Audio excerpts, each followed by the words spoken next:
I was enjoying my morning coffee today when suddenly I felt a disturbance in the tiers of Street Fighter 6.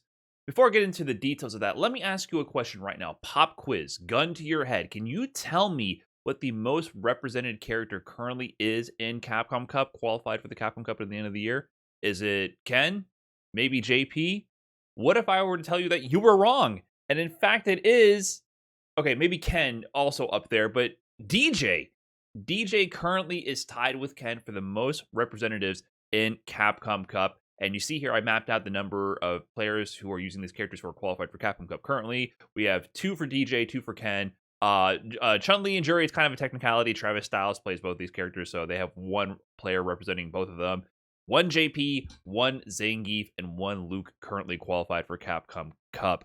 And I feel like this figure is a little skewed in people's minds because I think people see a lot of smaller tournaments, or they conflate tournaments like Gamers 8, where Kakudu won with JP, as being qualifiers for Capcom Cup. But no, currently, remember, they're only the CPT online premieres where people auto qualify for Capcom Cup. And then there's the World Warrior program where people qualify for points for qualification later on in the season. So currently, these are the only characters officially qualified for Capcom Cup, and DJ is tied for number 1 as of this morning because JabhiM from South Africa has just won his qualification for Capcom Cup using DJ. And JabhiM, if you've been following the South African scene ever since they've been incorporated into the CPT event with the online format, he's been the most dominant player in South Africa. So it's no surprise to me that JabhiM is qualifying out of this region, but shows that he is picking DJ as his tool to get the job done. And before you guys go, oh, who cares about South Africa?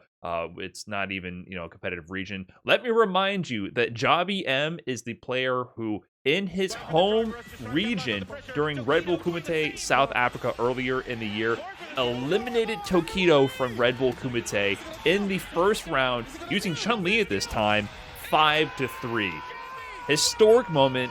JabhiM is no slouch. He's definitely one of the best players on the planet. And, he proved it in a historic battle in his home region of South Africa. Tokido flew out there. He was the man to eliminate Tokido and get the job done. So huge shoutouts for JabhiM for that historic moment in Street Fighter history, but also for qualifying now for Capcom Cup, switching to DJ. So he originally used Chun-Li and decided DJ would be the better tool to get the job done. On top of that, Fuudo, who has been on the grind in the MR rank system, trying to get to number 1 ranked. Here he is about a week ago. He was actually at the top of the leaderboard for a time being. The top 10 spots or so, they fluctuate very frequently because of how competitive and also volatile the MR system is. So he's been using DJ, and he has been ranked number 1 in the world in the MR system. He also just recently won the 4th Japanese World Warrior tournament. And these tournaments, to me, set the bar for competitiveness in the Street Fighter 6 competitive scene right now. These tournaments have anywhere between 400 to 500 entrants, featuring every single top-level player from Japan. And Fuudo just also yesterday won the World Warrior for his region using DJ, showing that DJ, he's a real character. He's here to compete. This is not a joke character. It's not just JP and Ken running the shows here. Also, a few weeks ago, Namikaze EXTM qualified with DJ out of Brazil. And Brazil, has had over 300 entrants in this region. You can look at the results here with the Wikipedia page. 300 players entering this. Namikaze wins it all with DJ. And this region is super competitive, has been for a long time. Many of these representatives from Brazil have gone on to beat your favorite international players.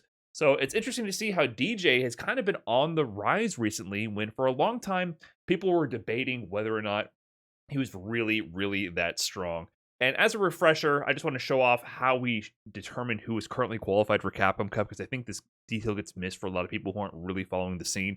Remember that there's only 3 offline premieres, 3 offline tournaments where people can actually qualify for Capcom Cup. We had EVO, where Angry Bird won with his Ken. We have the Premier Singapore event coming up next weekend, which will be great to see. A lot of top-level international players traveling to that event. Whoever wins that will qualify for Capcom Cup, and there will be one more premiere in France. The rest of them are based on region-locked online events. So that's where we have Travis Styles representing Chun-Li and Jury, Kusanagi with Ken, Snake Eyes with Zangief, Dookie with JP, and now with Luke, Namikaze with DJ, and now we have JabhiM with DJ as well. So 2 back-to-back DJ players qualifying for Capcom Cup. It's really interesting to see.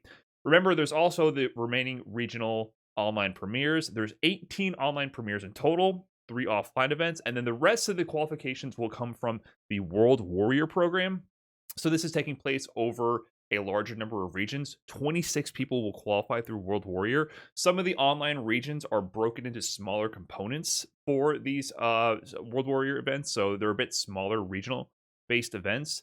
And we'll see a lot of these spots fill out at the very end of the season. So then that's where we're going to kind of get a backloaded view of all the characters that will be represented in the final bracket for Capcom Cup. And then, of course, we have one spot for the LCQ, which makes a total of 48 spots for Capcom Cup. So we're kind of getting a delayed view of how the meta is evolving, because we're getting this trickle feed of people qualifying through online premieres, and then we'll have the floodgates open and the final like 2 to 3 weeks of the season to see like what characters are really going to be there in Capcom Cup. But it's interesting to see how Deejay has been showing up all over the world. Shin Chang here won the CPT World Warrior US Midwest with Deejay. He also got, I believe, third, or he's been placing very high. He got third in the first one. And in the third event, he won the whole thing. And then in Southeast Asia, Xian, household name in the Street Fighter community, has won 2 World Warrior events with Deejay as well, showing that he's still competing. Still, Xian is known for using the cheap stuff. He's a little bit always been ahead of the curve with these sorts of things. He's the one who put Gen on the map at the highest level, winning EVO 2013 with Gen and showing that this character is cheap. So he's kind of always been that guy who has gravitated towards the cheap stuff. Also one of the first players to use Ibuki. He won Final Round 2017, I believe, with Ibuki when people weren't sure if that character in Street Fighter V was strong or not. So he's been on Deejay from the beginning, kind of showing, hey, maybe he knows what's up with this character, and won 2 World Warrior events in the Southeast Asia region. And then I already mentioned how Fuudo won in Japan just yesterday with Deejay, with 468 players in the bracket, and these events are super stacked. But if we go through the history of the Japanese World Warrior events, which these are the biggest tournaments, like if you want to know what's going on with Street Fighter, look at the Japan World Warrior events. You're going to see every household name in there. Oniki won with Kimberly in the first one, which is super surprising. Yamaguchi with Deejay won Japan World Warrior number 2. And so it shows that 2 out of the 4 Japanese World Warrior events were won by Deejay players. Tokido with Ken won number 3, and then Fuudo on top with number 4. So 2 out of the 4 World Warrior events in Japan won by Deejay. So Deejay, he's kind of, for a long time, been a little bit under the radar, but he's been on the rise in terms of results recently. And it's really interesting to see how I think the top level meta of Street Fighter is still evolving. I think there's like 7 to 10 characters that are very, very tournament viable characters, and then the rest of them might struggle a little bit here and there. But we still see tournament results from, Kimberly players, from even Ryu players all over the world. I think the characters that are the least represented right now are characters like Jamie and Honda. I think those are the ones that had the biggest struggle in terms of winning a CPT World Warrior or Premier event. But remember, even characters like Lily, I've talked about Beaking the Beast to death at this point. He's won multiple high-profile tournaments in Japan and Asia region. Here he is winning a tournament with Lily over some of the best from Korea. And then he also recently won a Japanese-based tournament over players like Gachikun, Daikoku, and Fenrich. Players playing, Fenrich is playing JP, one of the best JP players in the world. So even low-tier Lily in capable hands is still able to win some of these high-profile tournaments. So it's really interesting to see how this keeps evolving. I think for a long time, people were really dooming about Ken and JP. And yes, I do think they are a bit overtuned. I do think there are some balancing issues with the current cast of Street Fighter 6. But due to the fact that this is a very systems-heavy game, and also giving credit to the fact that this is a first iteration of Street Fighter, of a new Street Fighter release, I think they did a really good job at balancing the game overall. Obviously, there's tweaks that should be made, both for just balancing reasons, but also to mix things up and keep things fresh and fun.